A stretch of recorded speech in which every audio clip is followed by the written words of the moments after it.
저는 우리 제자들 교회에 목회지로 옮기기 전에 신앙생활하는 여러 지체들로부터 지도자로 인하여서 고통당하는 그러한 이야기를 많이 들었습니다. 특별히 목회자들 또 목사로 인하여 참 신앙생활에 고통을 당하는 그러한 이야기를 많이 들었습니다. 중요한 것은 지도자들이 예수를 닮아 성숙되고 자라가지 않기 때문인 것이죠. 나이가 들수록 또 신앙의 연조가 깊어갈수록 더 굳어지고 고집스러워지고 또 권위를 내세우는 그러한 리더들이 한국교회에 너무 많기 때문에 성도들이 위로받고 또 목양받고 안식해야 될 목양관계에서 오히려 상처받고 힘들어하고 고통하는 것을 많이 들어왔습니다. 그래서 제가 이제 제자들교회 부임하면서 제 개인적으로 다짐한 것은 다른 것은 몰라도 교회가 자라나고 성장하는 것은 하나님이 하시고 또 하나님의 은혜가 임해야 되는 것이지만 내가 하나님 안에서 끊임없이 자라가고 예수를 닮아가고 성숙하는 것, 그것은 주님 앞에서 목회할 때 우선순위에 두고 내 중심에 두고 그렇게 몸부림치면서 노력해야 될 것으로 제가 이렇게 다짐하고 왔습니다. 근데 이제 이번에 우리 마태복음 큐티를 하면서 산상수훈 말씀을 다시 쭉 이렇게 묵상하면서 나는 정말 예수를 닮아가고 있는가? 하나님 나라의 백성의 삶의 모습이 그 가치와 삶의 양식이 체질화되고 성숙하고 있는가? 이런 것을 비추어 보았습니다. 팔복의 성품을 내가 정말 가지고 있는가? 또 소금과 빛으로서 정말 예수 그리스도의 영향력을 드러내고 있는가? 바리새인과 서기관보다 더 나은 의로운 그 삶들을 살고 있고 하나님의 온전하심을 닮아가고 있는가? 외식하지 않고 은밀한 중에 계시는 그 하나님 바라보는 그러한 신앙생활을 하고 있는가? 물질에 대한 욕심과 염려에 매여 있지 않고 먼저 그 나라와 그 의를 구하는 그러한 삶을 나는 살아가고 있는가? 그리고 비판하지 아니하고 내 자신을 먼저 돌아보는 그러한 겸손함이 나에게는 자리 잡고 있는가? 좁은 길을 걸어가고 또 좁은 문을 찾으면서 세상 사람들이 원하는 그러한 삶과 반대되는 하나님 나라의 삶의 방식을 끝까지 고수하고 있는가? 남에게 대접받고자 하는 대로 먼저 대접하는 황금률의 삶을 살아가고 있는가? 구하고 기도하며 하나님을 의존하고 신뢰하는 삶이 내게는 더 깊어지고 있는가? 그리고 종교적 행위와 노릇을 선지자 노릇을 하지만 자기 위선과 또 자기 교만에 빠져서 실제로는 하나님과 멀어져 있는 그러한 신앙생활은 아닌가? 모래 위에 건축한 그러한 집이 아니라 말씀을 듣고 순종하는 그러한 반석 위에 건축한 그러한 집을 내 신앙생활은 지어가고 있는가? 쭉 이렇게 돌아보면서 묵상해 보았는데 두 가지 감정이 같이 있더라고요. 감사하는 마음도 있고 내가 조금 그래도 하나님 닮아가는 게 없지는 않구나. 그렇지만 아직도 많이 부족하구나.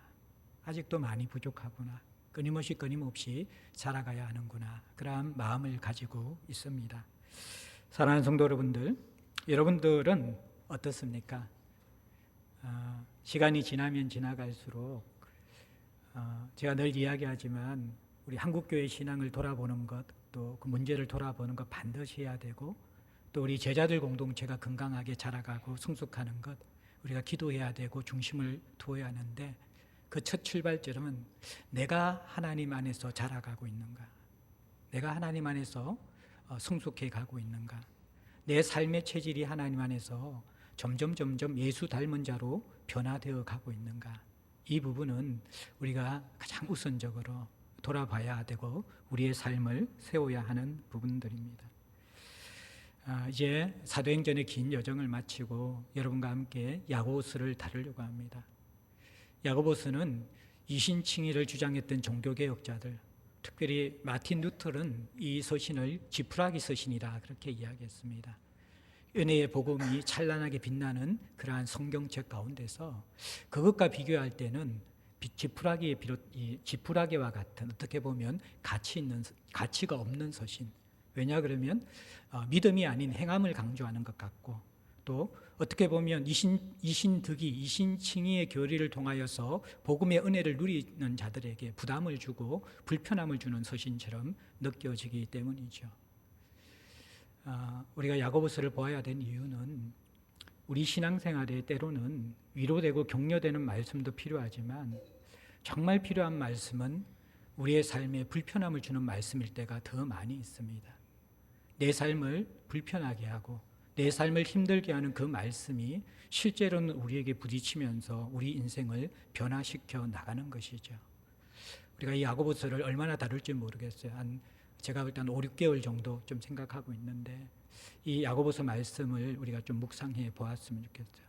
야고보서는 구원받은 성도들이 어떻게 살 것인가, 구원 그 이후의 삶에 대해서 우리에게 여러 가지 주제를 가지고 실생활의 실제적인 주제를 다루면서 우리가 참으로 구원이 자라가고 있는가, 참으로 우리의 구원이 열매를 맺고 있는가, 살아있는가, 이 부분에 대해서 점검할 수 있고 우리를 돌아볼 수 있고 우리를 성숙하게 하는, 다소 불편하지만 그러나 오늘날 우리 성도들과 한국교회를 볼 때에는 반드시 필요한 말씀이라고 생각합니다.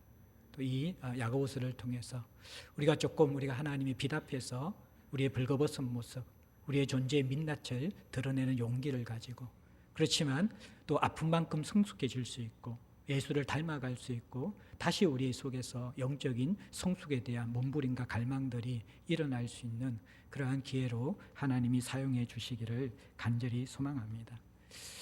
오늘 이 본문은 먼저 야고보라는 사람이 우리에게 주는 메시지인데 1절에 우리 인사말, 문안의 인사, 자기소개와 인사말을 볼 때에 이 변화된 야고보가 주는 메시지를 우리가 볼 수가 있습니다. 변화라는 것은 우리 신앙생활에 굉장히 중요한 주제이죠. 사도행전을 마무리하면서 사도행전의 중요한 주제 가운데 하나도 틀을 깨는 신앙, 굳어진 신앙의 틀을 깨트리고 끊임없이 말씀을 통하여 하나님의 뜻에 의하여서 변화되어져 가는 그 신앙에 대한 것들을 우리에게 도전해 주었습니다. 그런데 많은 사람들은요, 작은 변화에도 참 불편해 하거든요. 여러분들 이렇게 발장 끼는 게 습관화되어 가지고 저는 이렇게 끼거든요. 근데 반대로 이게 굉장히 불편해요. 이게 발장 하나 끼는 것도 이게 오랫동안 50년 넘게 습관화되어 있으니까 이렇게 끼는 게 불편해요.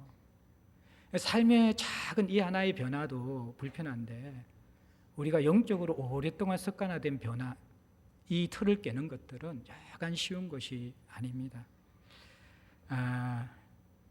사람은 언제 변화되어지는가?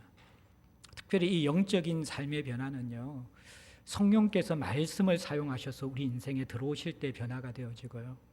또 하나는 변화를, 하나님 은혜 가운데 변화를 경험하고 있는 사람들, 그 사람들의 모습과 그 사람들의 도전을 통하여서 우리는 변화의 동력을 얻을 수가 있는 것이죠.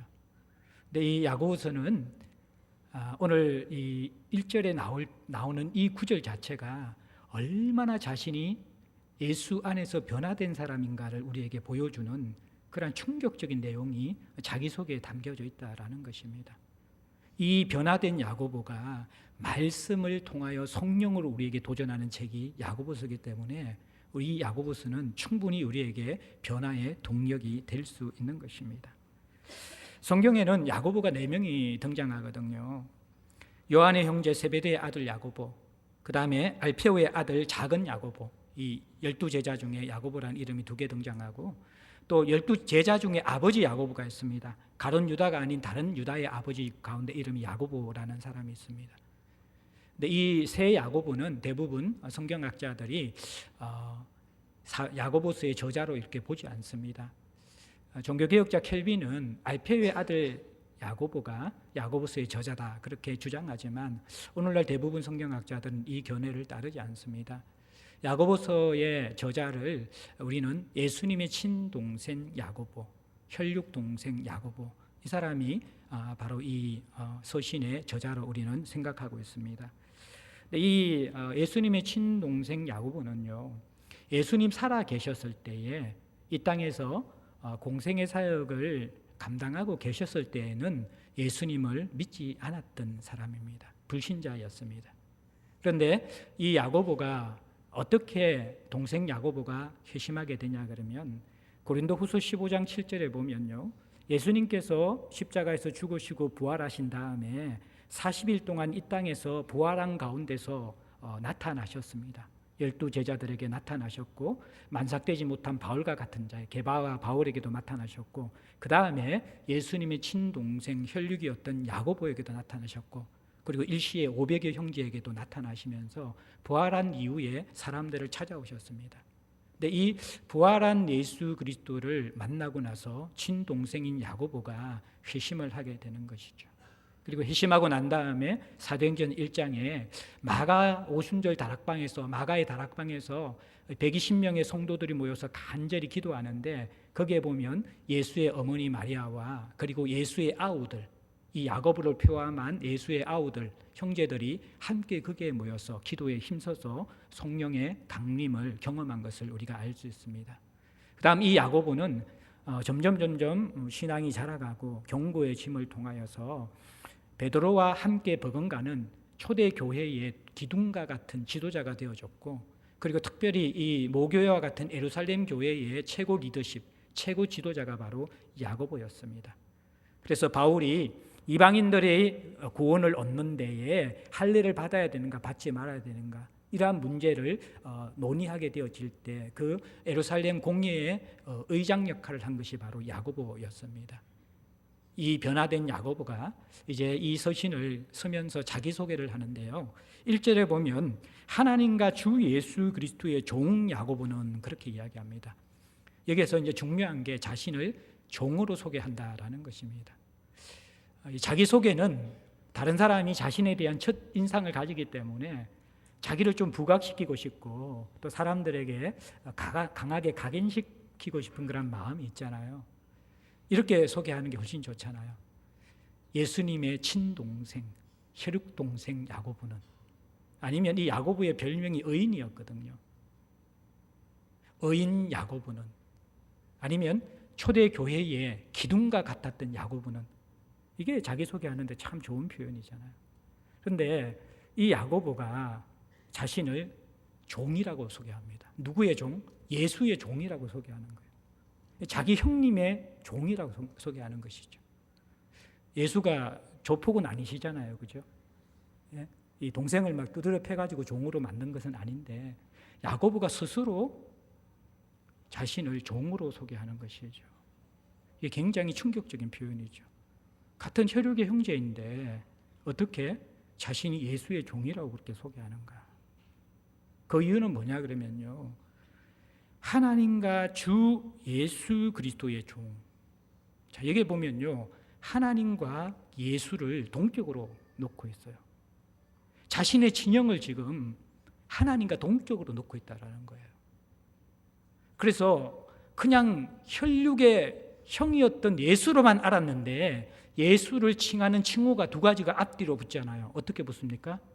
주이고 그리스도라는 거예요. 주라는 것은 하나님께 칭해지는 호칭이고요. 그리스도라는 것은 메시아라는 것이죠.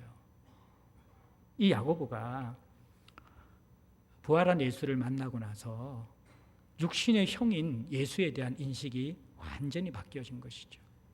그리고 이제는 더 이상 이 예수와의 관계를 혈육 관계에서 보는 것이 아니라 영적인 관계에서 보게 되었습니다. 그리고 그는 자신의 친형인 예수가 하나님과 동격이라는 것, 그분이 자신의 주인이라는 것, 그리고 그분이 자신도 구원하고 모든 사람을 구원할 그리스도, 메시아다, 그렇게 고백하고 있는 것이죠.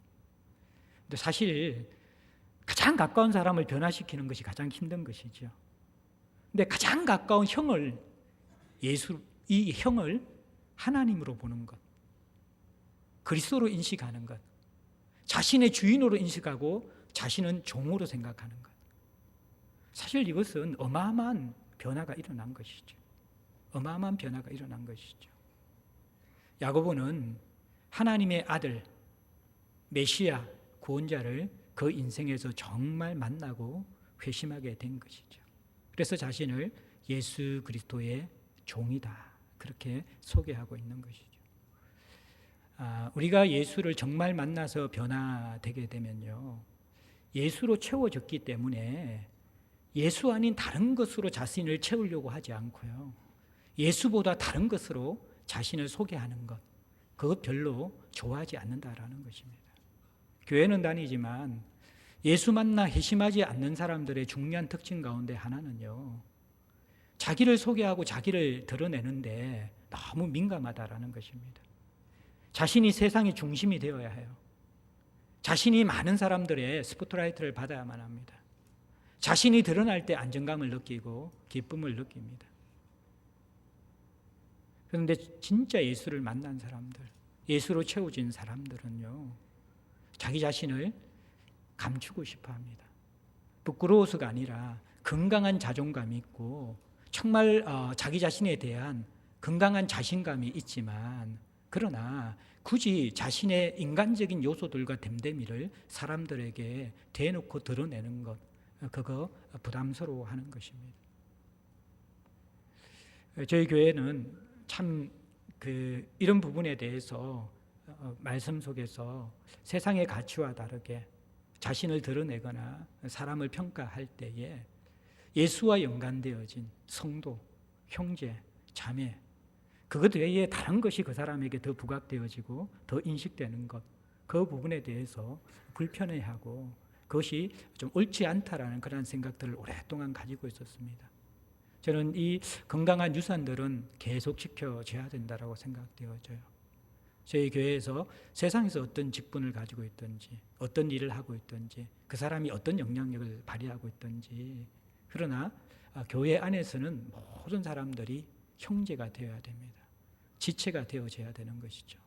그래서 실제적으로 2절에 보면 이 야고보는 수신자들에게 형제들아 그렇게 이야기하면서 내 형제들아 그렇게 이야기하는 거잖아요. 이 형제들이라는 것은 복종관계나 상하관계가 아니라 수평관계라는 것입니다. 그는 초대교회의 기둥이었지만 지도자로서 이 서신을 쓰기보다도 이제는 예수 안에서 우리가 다 같은 형제이기 때문에 수평적인 상황 속에서 따뜻한 사랑의 마음을 담아서 건면하고 있는 모습을 우리가 볼 수 있는 것이죠. 그러면서 이제 이 수신자가 누구냐 그러면 흩어져 있는 12지파에게 문안한다 그렇게 이야기합니다. 자, 흩어져 있다라는 것은 유대인들은 역사상 크게 두 번 흩어지잖아요. 하나는 이방인의 포로가 되면서, 여러분들께 북이스라엘과 남유다가 아시리아와 바벨론의 포로가 되면서 흩어지고요. 또 하나는 스데반의 순교 이후에 영적 핍박 때문에 흩어지거든요. 지금 여기서 흩어졌다라는 이 단어는요, 흩어진 모든 유대인들, 그것이 대상이 아니라 스데반의 순교 이후에 박해로 말미암아 흩어진 믿는 그리스도인 유대인들, 믿고 있는 유대인들, 디아스포라를 대상으로 하고 있다라는 것입니다. 그래서 전체 유대인이 대상이 아니라 믿고 있는, 예수를 믿는 흩어진 디아스포라 유대인을 대상으로 하면서 12지파라, 이거는 12지파는 이스라엘을 의미하는 것이잖아요. 이스라엘. 근데 이 12지파는 이제 신약에서는 새로운 이스라엘, 이 교회를 의미하는 것입니다. 성도를 의미하는 것이죠. 그래서 1차적으로는 이것이 흩어진 유대인 성도들을 위한 것이기도 하지만 유대인들만 흩어져서 고난받고 시험당하고 박해받는 것이 아니기 때문에 모든 믿는 초대교회 그리스도인들도 확대되어서 적용될 수 있고, 또 오늘날 저와 여러분들도 흩어진 12지파이죠. 흩어졌다라는 것은 고난받고 있다라는 것이고, 이 12지파, 이 흩어진 12지파는 고난받는 이 땅의 나그네라는 그런 의미거든요. 저와 여러분들도 다 이 땅에서 고난받는 나그네이기 때문에 이 야고보서 서신을 우리가 깊이 묵상할 필요가 있는 것이죠. 자, 그러면서 2절부터 이제 첫 번째 주제, 야고보는 어떻게 보면 논리적인 문맥을 잡기가 참 힘든 많은 주제들이 쏟아져 나오고 있습니다. 근데 야고보가 첫 번째 다루는 우리 구원 그 이후의 신앙의 주제가 뭐냐 그러면요, 놀랍게도 시험의 문제를 다루고 있습니다. 내 형제들아, 너희가 여러 가지 시험을 당하거든 온전히 기쁘게 여기라, 그렇게 이야기하는 것이죠. 참 다룰 주제가 많이 있잖아요. 왜 해필이면 시험을 주제로 담을까요? 이것은 1차적으로는 당시 배경 속에서 초대 교인들이 박해받고 시험당하는 것, 그것이 중요한 문제였기 때문에 시험의 주제를 다룰 거예요. 그리고 또 하나, 저도 목회를 하면서 반드시 우리가 신앙이 성숙하기 위해서 먼저 다뤄야 될 주제는 시험에 대한 주제라는 것을 알게 되었습니다. 사도행전 메시지를 하면서 여러분들이 참 부드럽고 또 열린 마음으로 많이 말씀에 반응하고 은혜를 받았는데, 그 가운데 특별히 피드백이 많았던 말씀이 뭐냐 그러면요, 강풍 만난 인생에 필요한 것, 유라굴로 강풍을 만난 우리 인생의 모습들, 그 메시지를 전하고 나서 많은 성도들이 내 인생 같다, 그런 공감을 하고 반응을 해주셨어요. 그만큼 우리에게 참 성도의 삶임에도 불구하고 축복보다도 이 신라군의 인생 속에서는 고난이 더 많은 것이죠. 시험거리가 더 많은 것이죠. 그래서 이 시험 당하는 성도들이 너무너무 많이 있는데, 문제는 이 시험에 대한 성경적 관점, 이것이 성도들이 많이 없고요. 또 시험을 통해서 성숙하기보다도 시험 때문에 시험에 드는 사람들이 더 많이 있는 것이 한국 교회의 현실이라는 것이죠. 그래서 이 시험이라는 주제를 제대로 다루는 것, 이것은 신앙 성숙에 너무너무 중요합니다. 시험이 제대로 다루어지지 않는 사람들은요, 죽을 때까지 시험에 빠집니다. 이 시험은 우리가 하나님 나라에 가는 날까지 지속적으로 우리에게 오는 것이거든요. 유혹 때문에 오든지, 아니면 또 우리가 예수 믿고 따라가는 믿음의 그 삶 때문에 오든지 끊임없이 시험은 오는데, 이 시험을 제대로 다루지 못하면요, 늘 시험에 허우적거리다가 인생이 끝나버리는 거예요. 근데 시험이 제대로 다루어질 때에 비로소 우리가 보석처럼 성숙되어지고 빚어져 간다라는 것입니다.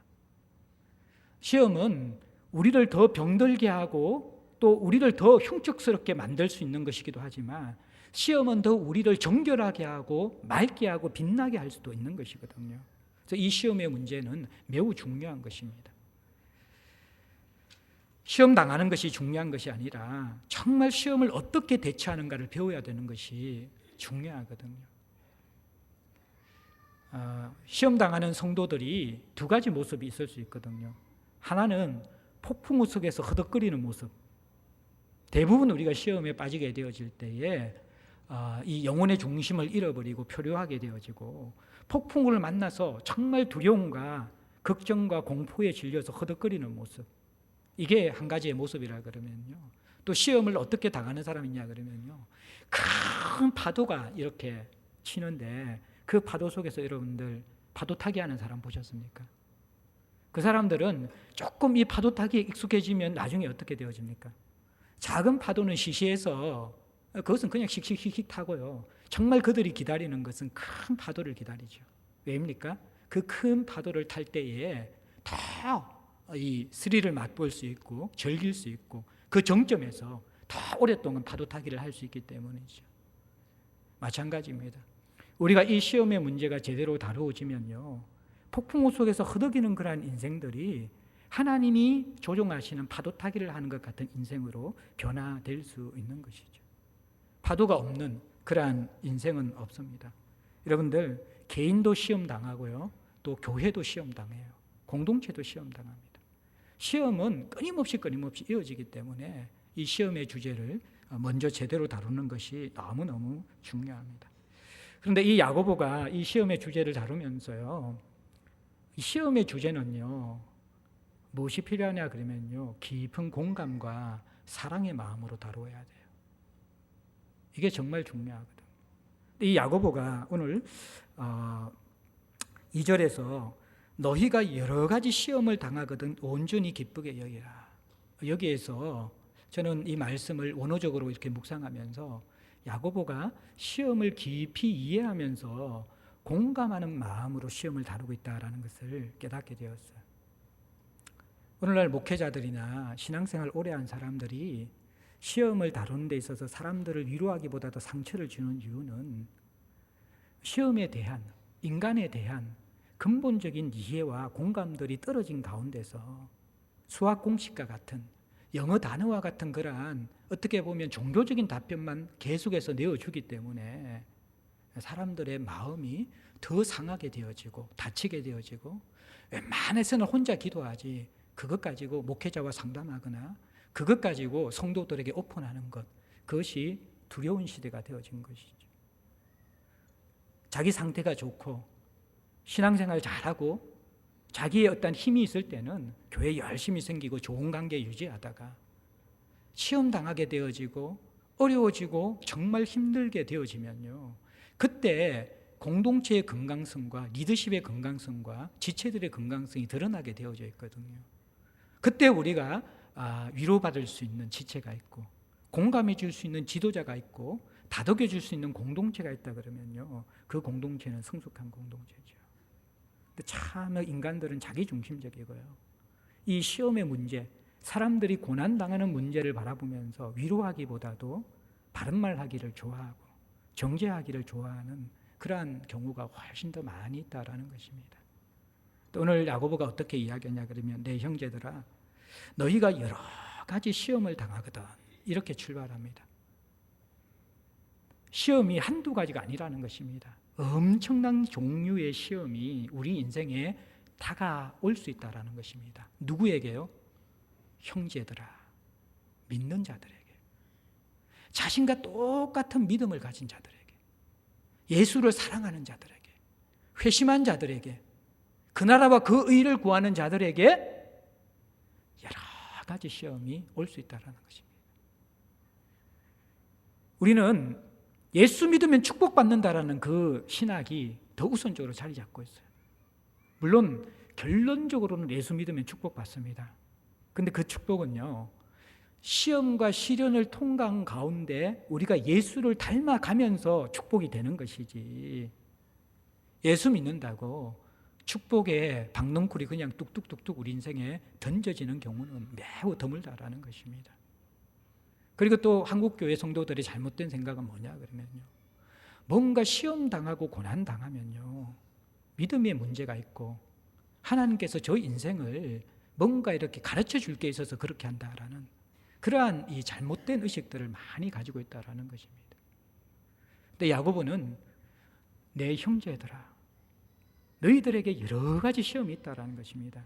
물론 이 시험의 원어적인 의미는 temptation, 유혹, 우리의 내면의 죄성과 부패한 성량 때문에 일어난 유혹이기보다도 어떻게 보면 외부에서 일어나는 객관적인 그런 시험을 의미하는 것입니다. 경제적으로 가난해서 고통당하는 것도 여기에 해당될 수 있고, 질병 때문에 우리가 아파하는 것도 여기에 해당될 수 있고, 또 우리가 예수 믿고 예수 위에서 살아가고 성경적 가치관을 가지고 있기 때문에 세상 가운데서 부딪히면서 당하는 고난도 이 시험, 이 후자의 시험에 해당하는 것이죠. 성경은 이 후자를 이야기하긴 합니다. 근데 이것뿐만 아니라 저는 성숙한 사람들도 유혹도 온다라고 생각돼요. 우리가 예수 닮아서 죽을 때까지 우리 속에 죄성이 있잖아요. 전혀 우리가 이것들이 없어지지 않고 성화되는 과정이 있기 때문에 이게 유혹이든지 아니면 정말 우리의 믿음을 성숙하기 위한 시련이든지 여러 가지가 우리 인생의 파도처럼 끊임없이 계속해서 오는 것, 이것은 성도의 삶에 이상하거나 너희들의 신앙이 잘못되었거나 너희들의 신앙이 하나님께서 뭔가 죄에 대해서 책망하시고 채찍질하시기 위해서 주시는 것이 아니라, 그것과 상관없이 우리는 이 땅을 살아가면서 믿음을 가졌음에도 불구하고 시련 당할 수 있다라는 것을 전제로 하고 있다라는 것입니다. 그러니까 이 속에서는 야고보가 이 시련과 시험 당하는 것에 대해서 깊은 이해와 공감과 그들을 긍휼히 여기는 마음을 가지고 실제적으로 시작하고 있는 것이죠. 형제들아, 우리는 이 땅 가운데서 많은 시험을 당할 수 있다라는 것입니다. 그 시험은 어떤 거냐 그러면요, 이 당하거든이라는 이 단어가요, 원어로 볼 때는요 툭 떨어진다, 파리핍토라는 그런 단어인데, 이 길을 가다가 웅덩이에 쿵 떨어지는 것 같은 그것이 바로 이렇게 시험 당하는 모습이라는 것입니다. 여러 가지 시험이 오는데 그 시험을 우리가 뭔가 통제하고 조종할 수 있는 것이 아니라 갑작스럽게 불청객처럼 우리 인생을 웅덩이에 툭 빠뜨리는 것, 그것이 시험일 때가 많이 있다는 것입니다. 아무 문제가 없었던 그러한 가정에서 배우자가 또 자식이, 부모님이 쿵 떨어지는 것 같은 천정병력 같은 그러한 일들이 우리 인생에 일어날 수 있습니다. 우리의 삶의 모든 여정들의 시험이 내가 온다 그렇게 예고하고 오는 것이 아니라 갑자기 웅덩이에 혹 빠지는 것처럼 하루아침에 어제까지 아무 일이 없었는데 바로 그 다음 날에 전혀 다른 인생이 전개될 수 있는 것, 그것이 우리 인생이라는 것입니다. 그래서 이 메시지를 제가 묵상하면서 시험은요 계속해서 반복되게 오기 때문에 우리가 지칠 수 있는 것이죠. 그리고 갑자기 함정에 빠진 것처럼 푹 빠지기 때문에 시험 당하는 성도들이 실족할 수 있습니다. 시험 당할 수 있고, 시험에 빠져서 시험 당할 수 있고, 힘들어할 수 있고, 근심할 수 있고, 두려워할 수 있고, 염려할 수 있다라는 것입니다. 그 부분을 야고는 먼저 전제로 하면서 너희들이 여러 가지 시험을 너무나 당혹스럽게 당할 수 있고, 그것 때문에 근심할 수 있고, 그것 때문에 불안할 수 있고, 그것 때문에 무력해질 수 있고 힘이 빠질 수 있다라는 것입니다. 그것을 먼저 우리가 인정하면서 그 다음 단계에 넘어가야 된다라는 것입니다. 근데 그리스도인들이, 믿음이 있다라는 그리스도인들이 사람에 대한 이해가 너무너무 없는 것이죠. 사람에 대한 공감이 너무너무 없는 것이죠. 뭐 요즘엔 거의 그런 분들 안 계시지만요, 장례식 가가지고 천국 한송잔치 했는데 왜 돌아가신 부모님 생각하면서 울고 있냐고. 기뻐해야지. 감사만 하고 기뻐만 하라고. 실제로 그렇게 하는 교역자들도 있고 그렇게 조문을 하는 그런 성도들도 있다라는 것이죠. 그게 얼마나 몰상식한 것입니까? 아무리 좋은 곳 하늘나라 천국에 갔지만 이 땅에서 살아온 그 삶 속에서 묻어져 있는 그리움이 있고, 그 아픔이 있고, 안타까움이 있고, 후회스러움이 있고, 그 남아있는 사랑의 흔적들이 있는데 어떻게 그 찢어지는 정서들, 통곡할 수밖에 없는 그 정서들을 하늘 같다고, 하나님 나라 같다고 해서 웃으면서 감사하면서 장례를 할 수가 있습니까? 그건 실제로 모르는 사람들이죠. 예수께서도 나사로의 무덤 앞에서 어떻게 하셨습니까? 눈물을 흘리셨다, 그렇게 이야기하죠. 자신이 당장 조금 있다가 그 죽은 나사로를 살릴 줄 아시지만 그 죽은 나사로를 보면서 죄가 주는 이 세상의 슬픔, 그것들을 바라보면서 예수께서 눈물을 흘리셨던 것이죠. 마찬가지입니다. 여러분들이 이 시험 당하고 고난 당하는 사람들에게 할 수 있는 가장 좋은 방법은요, 재빠른 충고보다도 그 슬픔과 아픔과 그 속에 있는 무력함들과 이 두려움들에 대해서 깊이 공감해주고 그들과 함께 있어주는 것, 그것으로 우리가 여러분들 시험 당하는 자들과 함께하는 위로의 첫 출발이 필요한 것이죠. 그리고 나서 그 다음에 우리가 그들과 함께 정말 사랑 안에서 진리로 그들에게 이야기해야 되는데, 그게 뭐냐 그러면 온전히 기쁘게 여기라라는 것입니다. 이 시험은 우리가 슬퍼할 수밖에 없고 괴로워할 수밖에 없는 것인데, 그러나 이 시험을 이제는 눈을 들어서 성경적 관점 속에 들어가서 온전히 기쁘게 여기라. 핵심은 여기라는 것이죠. 기뻐지는 게 아니에요, 저절로. 이 여기라는 것은 믿음이 들어가서 이 시험의 결과를 알기 때문에 여길 수 있다는 것입니다. 시험 당하는 순간은 기뻐할 수가 없습니다. 당연히 괴롭고 슬프지요. 그런데 그때 성도들은 이제 믿음을 발휘해서 여기라. 어떻게? 기쁘게. 왜냐 그러면 3, 4절에 이제 세 가지 간단하게 말씀드리는데, 이는 알미라. 이는 알미라. 야고보는 자신의 오랜 신앙의 경험 속에서 알았던 것이죠. 그리고 너희들도 시험을 당하면서 알고 있을 것이라는 거예요. 뭐냐 그러면 시험은 우리가 결국에는 기뻐할 수 있는 것이다. 그래서 기쁘게 여기라는 것입니다. 왜냐 그러면 시험은 기뻐할 수밖에 없는 결과를 만들기 때문이다. 자, 이 시험이 오면 왜 기뻐할 수밖에 없는 결과를 만드는가? 세 가지입니다. 첫 번째는 이 시험은 믿음의 시련이기 때문에 3절에 보면 이 시련은 믿음을 만드는, 믿음과 연관된 것이기 때문에 너희들이 결국에는 기뻐하게 될 것이라는 거예요. 여러분들, 시험을 통과하지 못한 여러분들 믿음은 혼합된 것입니다. 여기에서 이제 그 믿음의 시련이라고 그랬잖아요. 이 시련이라는 것은 연단이라고도 이야기하고 재련이라고도 이야기하는 단어거든요. 그건 뭐냐 그러면 잘 아시다시피 원석, 보석이 들어있는 그 원석 돌덩어리 있잖아요. 그것을 한 3촌도 되는 용광로에 던져 넣으면 그 돌이 허물허물 녹아서 그 속에 있는 불순물들은 온도가 올라가면 올라갈수록 다 타가지고 이게 이제 재가 되어서 그 위에 둥둥 뜹니다. 그러면 이 재련 공도는 그것을 계속해서 건져내고 하다가 보면 나중에는 그 이 용광로에 이 원석이 다 녹고 불순물은 다 빠져나가고 그 재련사의 얼굴을 딱 비추어 보면요, 얼굴이 깨끗하게 보이는 그 상태가 되면 재련 끝.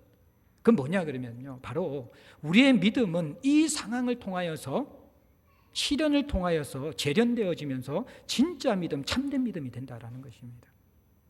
대부분 우리는 믿음이 있는데 믿음이 작거든요.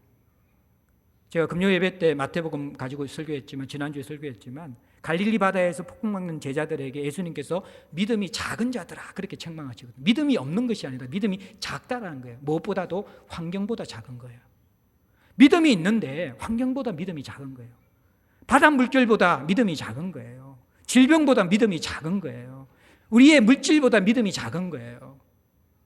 그 작은 믿음을, 그 바다와 바람을 꾸짖으시는 더 크신 하나님을 제대로 경험하면서 참된 믿음, 예수에 대한 두려움의 믿음, 경외감의 믿음을 회복하게 되어질 때에 세상의 두려움, 세상의 시험은 없어진다라고 예수님께서 교훈해 주시는 것이죠. 우리의 믿음은 이 원석과 같아서 작은 믿음이 섞여 있습니다. 믿는 것 같지만 불신앙이 있습니다. 감사한 것 같지만 불평이 있습니다. 앞길에 대해서 신뢰가 있지만 염려가 있습니다.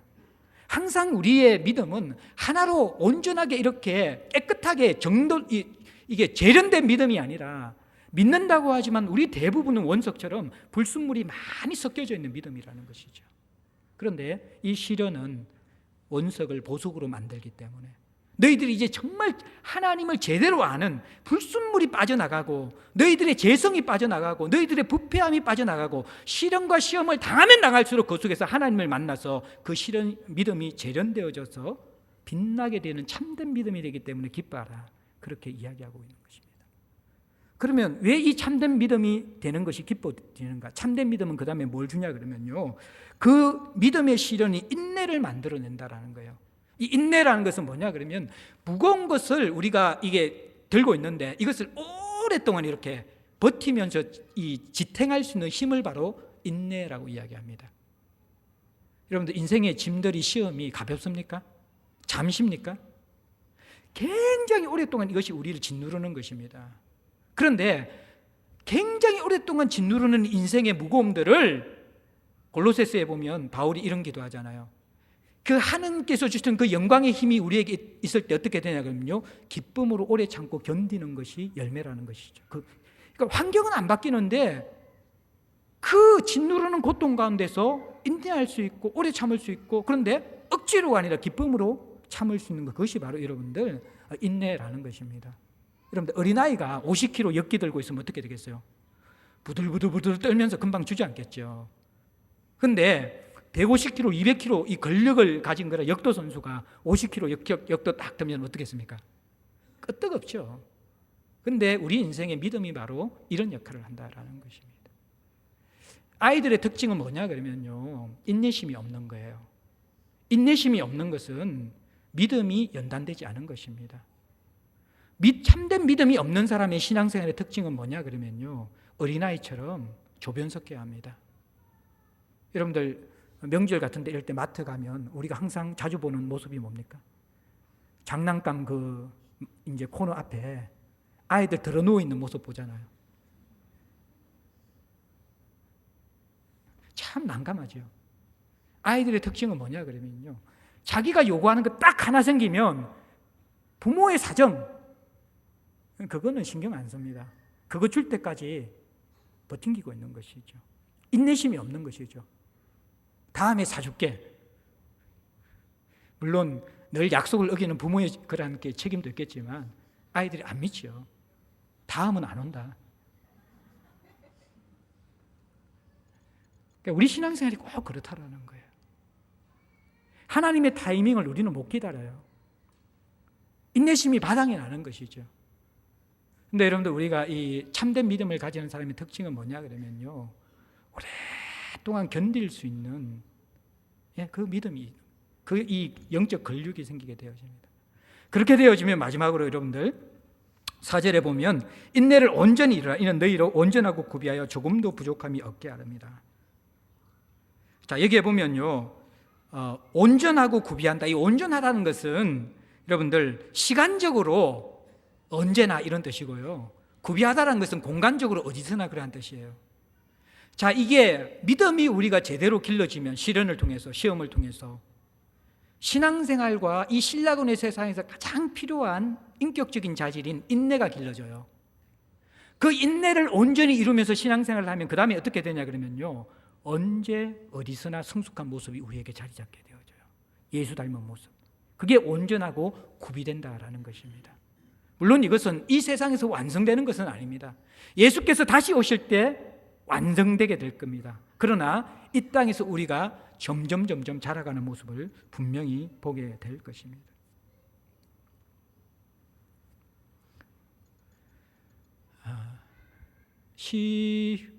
시련은 우리를 고통스럽게 하는 것이죠. 안팎에서 일어나는 것이죠. 근데 이 시련은 시간이 지나면 지나갈수록요, 우리 신앙의 가장 소망하는 목적, 인격의 완성, 예수 닮은 모습을 빚어가는 그러한 특효약이 바로 하나님께서 사용하시는 인생의 시험이라는 것입니다. 시험은 왜 오는지 아십니까? 내 힘으로 감당하지 못하기 때문에 오는 거예요. 내 힘으로 감당하지 못하는 것을 깨닫는 것이 왜 중요한지 아십니까? 내가 창조주가 아니라 피조물이라는 것을 인식하도록 만들기 때문에 중요한 것이에요. 그 창조주가 아니라 피조물이라는 것을 인식하는 것, 그것으로부터 믿음이 출발되어지고요, 하나님을 의존하면서 우리는 불순물이 빠지면서 어떻게 보면 하나님 아닌 다른 것들이 온갖 잡동사니 섞여 있는 우리 신앙생활 가운데서 결국에는 하나님 아닌 모든 불순물들은 시험을 통해서 하나씩 빠져나갑니다. 그것이 자식일 수 있고요, 배우자일 수 있고요, 돈일 수 있고요, 명예일 수 있고 건강일 수 있잖아요. 그 모든 불순물들이, 물론 그것이 필요 없다는 말이 아닙니다. 우리 인생에 꼭 필요합니다. 그런데 그것이 우리의 믿음과 함께 섞여서 덕지덕지 붙어가지고 이것이 믿음인지 욕심인지, 믿음인지 내 기질인지, 그게 우리의 신앙생활은 막 섞여져 있다는 거예요. 근데 이 시련은요, 정확하게 그것을 분리해냅니다. 그리고 내 참모습을 보여줍니다. 내가 피조물임을 깨닫게 해줍니다. 시련이 올 때 제대로 반응하면 우리가 가난하고 상한 심령과 애통하는 마음, 팔복의 사람이 될 수 있습니다. 그러면서 우리가 인내가 길러지는 거예요. 건육이 생겨지는 거예요. 그러면서 이전보다 더 환경을 넉넉히 받아낼 수 있고요, 이전보다 사람들의 그 거침과 다름과 나를 괴롭게 하는 공격들을 이전보다 더 여유롭게 받아낼 수 있는 것이에요. 절대로 여러분들 이런 환경과 사람의 시험과 공격들은 내 본성과 인격으로 받아낼 수 있는 게 아니에요. 그것은 오래 참으면 성령의 열매예요. 성령의 열매. 성령의 열매는 믿음으로 말미암아 하나님께서 주실 때만 우리에게 가능한 것이에요. 이게 이렇게 자라가는 기쁨들을 느끼게 되는 거예요. 저는 이제 8년째 제자들 교회에 들어왔어요. 제일 감사한 것은 뭐냐 그러면, 시험 때문에 제가 하나님을 조금씩 닮아가는 거예요. 이것은 물론 안팎의 외부에서 오는 것도 있지만 가장 큰 것은 내 자신의 연약함이죠. 저는 제 인격과 어떠한 제 은사와 제 어떠한 이렇게 여러 가지의 경험들이 대단한 줄 알았어요. 근데 그것을 믿음과 막 이렇게 짬뽕이 되어가지고, 나는 그래도 성숙한 사람, 나는 좋은 사람, 나는 사역 잘하는 사람, 이런 착각 속에 빠져 있었던 것이죠. 그런데 이 공동체에서 함께 뒹굴고 함께 하나님 안에서 계속해서 시험 속을 통과하면서 경험한 게 뭐냐 그러면요, 제 모습을 제대로 보는 것이죠. 야, 너 인격이 좋은 게 아니야. 너 환경이 그런 화나거나 상처 입을 환경을 안 만들어서 그런 거야. 너가 돈에 대한 욕심이 없는 게 아니야. 어차피 아무것도 없었기 때문에 욕심이 없었던 거야. 제가 믿음이라고 생각했던 것들이 그게 믿음이 아닌 거예요. 다시 다루어지는 것이죠. 그래서 이 목회 정숙에서 제가 제일 감사한 것은 뭐냐 그러면, 제가 참 하나님의 은혜 때문에 감당할 만큼의 시험을 주님께서 주시기 때문에 어떤 때는 막 근육이 찢어지는 아픔이 있고, 어떤 때는 밤잠을 못 이루는 그런 한숨과 근심이 있고 탄식이 있지만요. 지금 제가 이제 느끼는 것은 뭐냐 그러면, 야, 하나님이 나를 다루시지 않았으면 내가 얼마나 강팍해졌을까? 나밖에 모를까? 교만할까? 고집스러울까? 제가 서론 부분에 말씀드렸죠. 하나님, 제가 목회하면서 제발 굳어지지 않고, 제발 자라남이 멈추지 않고, 고집스러워지지 않도록 하나님 저를 다루어 가주십시오. 근데 하나님이 절묘한 방법을 사용하시는 거예요. 야, 너 스스로는 그거 절대로 못한다 깨닫게 해주신 거예요. 너 스스로 절대로 그거 못한다. 걱정하지 마라. 너는 평생 동안 내가 다루어 갈 것이다. 뭘 통해서? 시험을 통해서. 근데 그것이 얼마나 감사한지. 사랑하는 성도 여러분들, 시험이 없으면 우리는 피조물임을 못 느낍니다. 시험이 없으면 참된 믿음으로 재련되지 않습니다. 시험이 없으면 우리가 인내력이 길러지지 않습니다. 시험이 없으면 예수 닮아갈 수 있는 성숙이 더 이상 일어나지 않습니다.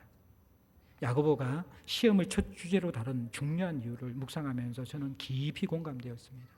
한국 교회는요, 시험에 빠져서 허우적거리다가 신앙생활 끝나는 대부분의 사람이 있고요, 시험 속에서 진짜 믿음이 재련되어서 예수를 닮아가는 소수의 사람들이 있습니다. 야고보는 그것을 알기 때문에 너희들이 이 시험의 주제를 제대로 다루지 않고는 성숙에 이를 수 없다라고 우리에게 이야기하는 것이죠. 구정이 시작인데 축복이 아닌 시험의 주제를 다루어서 정말 죄송합니다. 그런데 이 시험이야말로 진짜 우리를 축복되게 하는 하나님의 선물임을 구정 명절 선물로 받으시기 바랍니다. 여러분들, 우리 장로님 기도하신 것처럼 기쁜 일도 있고 시험거리도 있을 것입니다. 기쁘면 감사하고, 시험이 오면 여러분의 믿음이 다시 한번 잘 점검되어지면서 이 구정 연휴 지나고 나면 시험이 왔든 기쁨이 있든 간에 우리 모두가 하나님 안에서 아름답게 빚어져서 다음 주일 더 행복한 예배자로 만날 수 있기를 주의 이름으로 축복합니다. 우리 찬송 드리겠습니다. 543장 드리겠습니다.